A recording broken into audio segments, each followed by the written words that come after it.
Well, guys, that is another SEC road win, and it was scary. Ups and downs. Mississippi State played a good game offensively for a half of football, and A&M made some mistakes offensively. But what I really liked in the game was A&M's ability to answer. Talk about the first half. Mississippi State scored 17 points, went on a couple sustained drives, scored points on A&M. But in the second half, outside of an interception giving Mississippi State a short field, the defense locked up. They got their hands on balls. I'm sure they were coached up to get their hands up against a short quarterback, and they were able to tip some balls and really not let the Mississippi State offense find much rhythm in the second half. I thought Scooby Williams played his best game in maroon and white by far.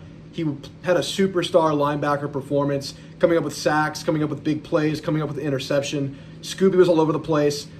We saw him go down with an injury, and obviously that's not what you want to see going into a week versus LSU. You saw Scorton banged up throughout the game, and he was able to finish and play, but he's banged up. And you saw Shamar Stewart go down and not return in the game. So those are three big ones we're going to be watching out for this week. Important week to get healthy.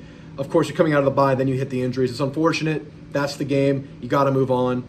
The secondary locked in the second half. Mississippi State had the best aspect of their team, and quarterbacks in the discussion now, great receiver core. And they had some moments against these DBs, but in the second half, they locked in, didn't really give up any explosive plays in the second half after giving up some gashes, especially in the run game early on. D-line buckled up in the second half. I thought Regis played a really good game. Of course, he had that unsportsmanlike or whatever it was late in the game. Got to be careful with that stuff. I thought that call was ticky-tack based on the replay they showed. I thought there were a couple of ticky-tack calls in the game, but whatever. I can't complain too much when you're kind of gifting them balls as well. You know, you had a couple bad interceptions in the game.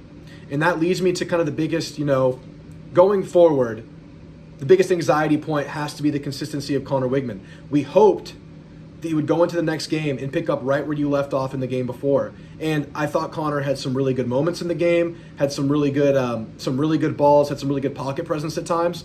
But as good as some of those plays were, he was just really bad at times, man. Wasn't reading the zone defense very well. A lot of people he just didn't see. He could have had 3 interceptions on the day. 4, really, but the second one wouldn't have happened if the first one got called on that drive. But the first interception was an overthrow, something we saw in the Notre Dame game. And the other interception was just a guy he didn't see. And then you could have had 2 more like that. So, I think the big takeaway is that you're obviously still a work in progress. We had hoped that what you did in versus Missouri was just copy-paste going forward. You could get to that level every single game. But there's obviously some lumps in the road, but you're still winning football games. You're still taking care of business. And the thing I didn't want to utter during the game, and I'm now happy that I can say it after the game that you won, is that this schedule affords you the ability to still learn on the fly. I mean, you're playing an LSU team next week, and LSU's up 13-0 in Arkansas as I speak. I think that's a defense that you can have opportunities against. And I think that's a quarterback that you can also have opportunities against. I know Nussmeier's a really good player, but a lot like Connor, he as good as he can be on one play, he can throw the ball away the next. So I think A&M is still in a great spot. You're undefeated in SEC play. You went through another battle, man. Very battle-tested teams. A lot of ups and downs on the season, but you're winning the games, man. You're taking care of business. Le'Veon today should have had more yardage than he did. I wanted to end on this because I don't want to make this too much of a focus. The penalties, man. I mean, I know some were deserved, but I thought there was ticky-tack stuff today. The running game wasn't what you thought it could have been. I think it was your lowest total, maybe since Notre Dame, at 137 on the game, 3.8 average. You scored 3 touchdowns.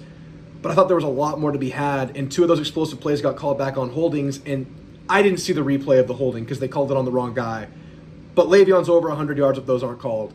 I still feel good about this running game. I still feel good about the passing game. It's just the anxiety of Connor finding consistency, man.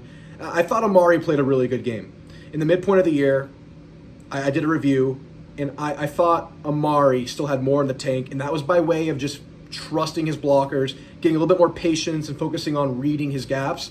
And I thought he did that really well today. You saw a very well-executed screenplay early in the game to Amari, where Amari showed great patience behind his blockers. They got out in front and blasted for a first down. And A&M was really good on third down today, man.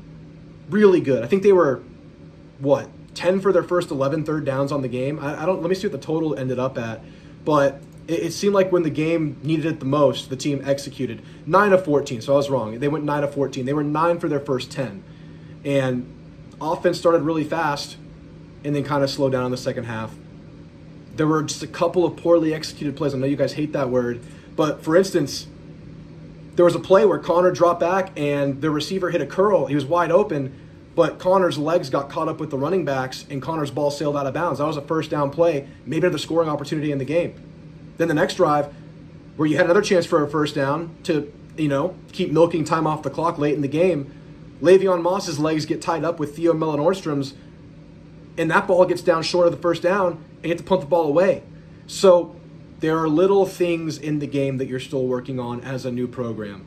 Little things you need to slowly fix, just crispen up, keep getting better, so much room for improvement. But once again, you're winning freaking football games. But all right, guys, that's my quick report. I'm going to rewatch the game tomorrow morning. I'll release some kind of review video Sunday or Monday where we get more in depth on this game, kind of reflect going forward. Get ready for LSU the next week. Got some big games ahead of us, man. A lot of action still to happen. But A&M is in total control of their destiny. A&M's undefeated in conference play, 4-0, halfway through the deal. You got a few more big ones coming up. So A&M will keep improving. They have the chance to do so versus the opponents coming up. And they come home for a Kyle Field. It's time, baby. It's time. Get to the game. Be loud. If you're not there, watch my live stream. I'm most likely live streaming the game next week. But I'll be going live the rest of the day today. If you're catching this on Saturday, I'm going live for the evening games. Texas, Georgia, LSU, Arkansas. We're going to watch those together, so tune in there if you're watching this late Saturday night. Thank you guys so much. Thank you to everybody who stopped by the live stream today. I'll see you guys soon. Gig 'em.